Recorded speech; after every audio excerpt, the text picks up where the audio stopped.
بسم اللہ الرحمن الرحیم۔ بنی اسرائیل میں دو جوان بھائی زندگی گزارتے تھے۔ وہ دونوں ایک دوسرے سے بہت محبت کرتے تھے، ایک دوسرے کے ساتھ بہت مہربان تھے اور دونوں ایک زمین میں کھیتی کیا کرتے تھے۔ ایک بھائی شادی شدہ اور بچے دار تھا اور دوسرا بھائی فقر و تنگی کی وجہ سے شادی نہ کر سکا۔ جس وقت گندم کاٹنے کا وقت آیا تو گندم کاٹنے کے بعد ہر ایک نے اپنے حصے کی علیحدگی کی۔ اس کے بعد ہر ایک نے اپنا حصہ گھر لے جانے کا ارادہ کیا۔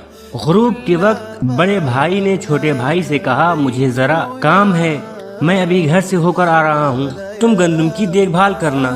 جس وقت بڑا بھائی گھر گیا تو چھوٹے بھائی نے اپنے آپ سے کہا، میں اکیلا ہوں، بیوی بچے تو نہیں ہیں اور میرا خرچہ بھی کم ہے، لیکن میرا بھائی شادی شدہ ہے اور اس کی بیوی بچے بھی ہیں۔ اس گندم کے علاوہ میرے بھائی کے پاس اور کچھ بھی نہیں ہے۔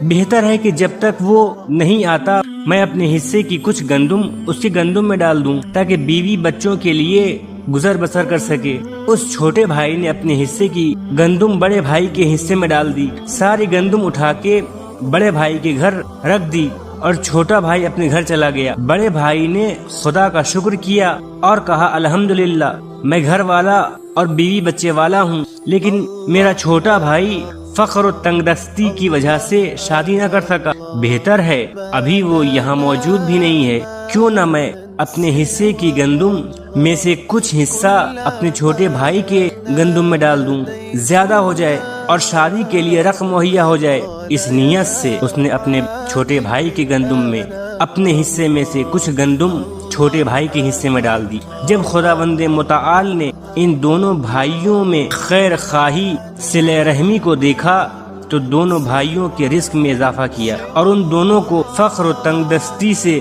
نجات دی۔ جب صبح کو دونوں بھائیوں نے اپنی اپنی گندم اٹھائی تو دیکھا کہ گزشتہ سال کی نسبت اس سال گندم دگنی ہے۔ بہت تعجب کرنے لگے اور ہر ایک خیال کرنے لگا کہ گندم کے زیادہ ہونے کا سبب میں ہوں کہ میں نے اپنے حصے کی گندم اس کے حصے میں ڈال دی ہے۔ لیکن یہ دونوں نہیں جانتے تھے کہ بھائی چارہ ایک دوسرے سے نیکی اور صلہ رحمی کرنے کی وجہ سے خداوند متعال نے ان دونوں کی گندم میں برکت فرمائی۔ یہ واقعہ ہمیں سکھاتا ہے کہ صلہ رحمی صرف باتوں سے نہیں، ایثار اور فکر سے ہوتی ہے۔ جو رشتہ اللہ کے لیے نبھایا جائے اللہ خود اس میں برکت ڈال دیتا ہے۔ جہاں صلہ رحمی ہو وہاں کمی نہیں بلکہ ہمیشہ اضافہ ہوتا ہے۔